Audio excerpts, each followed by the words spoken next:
Well, hey there, my friends. Welcome back to the studio today. Today, the lesson is about edge work. And I think this is such an important subject because it really is an area in painting that takes some practice, some knowledge, and just some real thought process. Like not just haphazardly throwing things up there, but thinking about the edge work and the end result of what it is you're wanting that edge to do for you. So welcome into my studio. If this is your first time here, I am Linda Glover Gooch, and I welcome you into this lesson. I am a painter, teacher. I'm the creator of the online course Masterful Painting, where I have several courses running, and then I'm also doing shows and actually working artist on paintings. So I videotape much of the work that I'm doing for shows and galleries, and that's where a lot of my content comes from. It's just my real live everyday painting process. Sometimes I set out to do a lesson, but a lot of times my lessons here come from me actually working on a piece. So I'll run through the video and look and see what might work for whatever subject that it is that I'm wanting to teach. Today, we're up in the sky. We're talking clouds, and I'm talking edges, and I've created a lesson for you where I really discuss the importance of the edge work, how I get there, my process in hard and soft edges, lost and found edges, the shadows, the lights, all of that. So I've pulled a little bit out of this last painting that I did here behind me. It's called Crowned with Light, and so I picked up some areas in this painting where I really finessed the edges of the cloud. Today's lesson, by the way, is in oils, so I will be showing you edge work in an oil painting. Sometimes I do my lessons in gouache, sometimes they are in oils. So I'm going to take you into that video. Now, one thing I will tell you is I am not married to my photos, so this is something that I really try to push across people is don't be so hardcore that your photo is the only avenue. It's a jumping off place. It's what inspires me. I will change my cloud shapes. I'll maneuver things. I'll change value structure. I'll change lights. I'll change the glow. I'll change the edges. I do what makes it fun for me. So that's what this is about, is just to kind of get that thought process going as you watch me create the edges along the top of this cloud and discuss the thought process, discuss the painting process, all of these things. So let's just go study some edge work. As I take you into this lesson about the edge work, I can't ignore that horizon line. It's that bottom edge of your cloud that really needs to be soft. So here you can see that I'm blocking in a lot of the horizon colors, just getting them blocked in real loosely. But that softening of those edges is vitally important. Now, most of my edge work is done with the Rosemary 3/8 inch. They are the angular brushes. And so that's what you're going to see me using predominantly through this video. But you can see I'm just working back and forth with that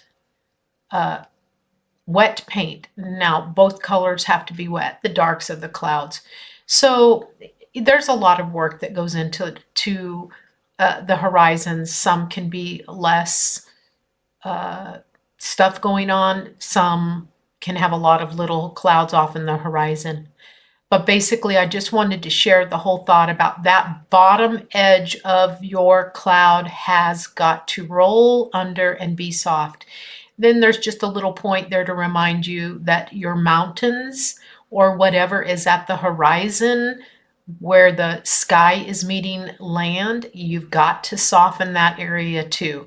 So again, both areas need to be wet. So let's talk about up there in the cloud. I have built this cloud out now. Most of the cloud and the fat lights are all added in, and I'm coming in with the dark blue sky.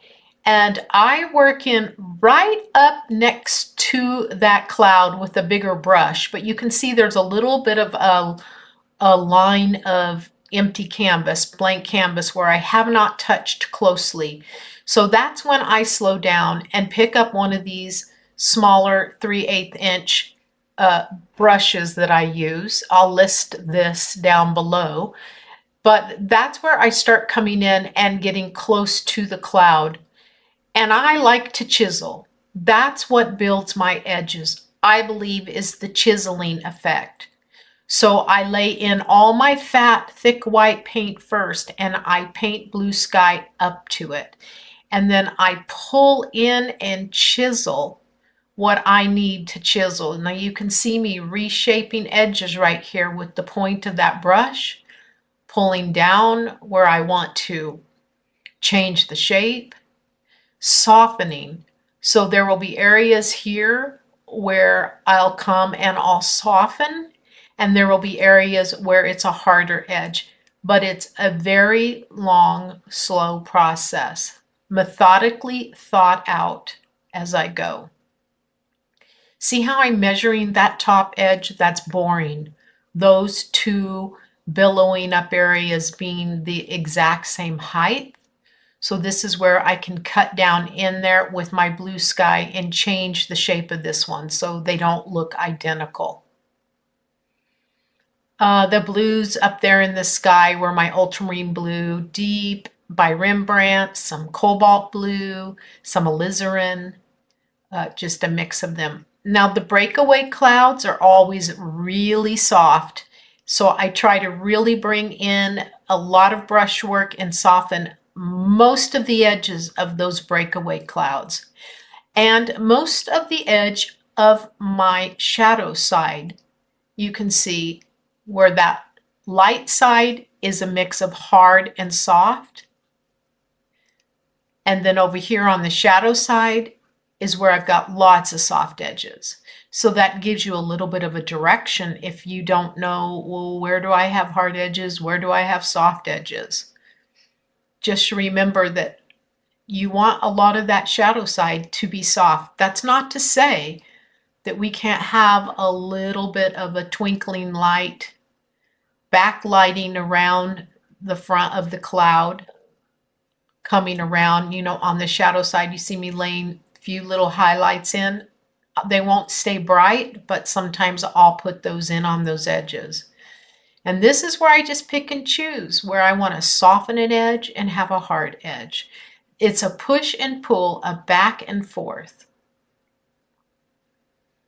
I'll lay thick paint back up in there, finesse it a little bit.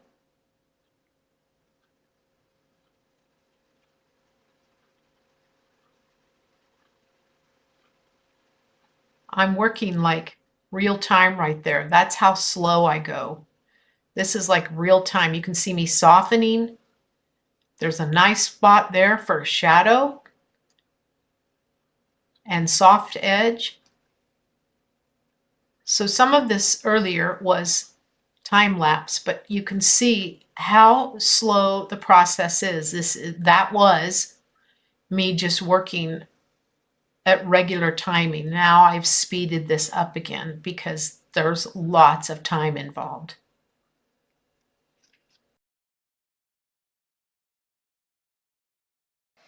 All right, my friend, I hope that you found that valuable. I hope that there was a good lesson there for you. And again, it just takes practice. That's one thing I want to do, is to encourage you along this journey, that it just takes practice what we're working on. And those edges will come together. You'll find things that will work and things that won't work. So just stay at it, and that's the key element in this. Now, remember, if you have not subscribed to my channel, think about subscribing. I appreciate you watching. I really appreciate all the comments. I'd love it if you'd leave comments for me about things that you want focused on, things that you have trouble with, things you want to learn. I'd love to hear that down in the comments below this video. And you know, there's more to this lesson at the blog. I have a blog that goes along with this lesson. You'll find it at lindaglovergooch.com/139. That will take you to a whole blog lesson that goes into a little more detail. If you want to read about some of the things, you can pick up a link to my favorite colors, my palettes listed there. And then also, I always like to do my little promotion about my online courses, because I do have a great cloud course. It's a very popular cloud course. This is how to paint cumulus clouds. And what this course does is it takes you through step by step painting one of these big billowing clouds. So I'll leave a link down below that will send you over to where you can take a look at my cloud course if you're interested in studying with me deeper. There's a lot of free lessons at my blog. There's a lot of information on painting clouds there. There's information on painting in gouache, and there's information on painting in oils, the landscape, lots of study in greens, lots of study on clouds and oils. So just browse over to the blog, lindaglovergooch.com/blog. We'll take you to the main blog page and you'll see all of them there. Again, my friend, thank you so much for joining me. I really appreciate it. I appreciate a like. It helps the channel. And remember, keep yourself encouraged and stay at the easel. But most importantly, that golden rule is you got to enjoy the process, enjoy the journey. All right, my friend, I'll see you at the next lesson.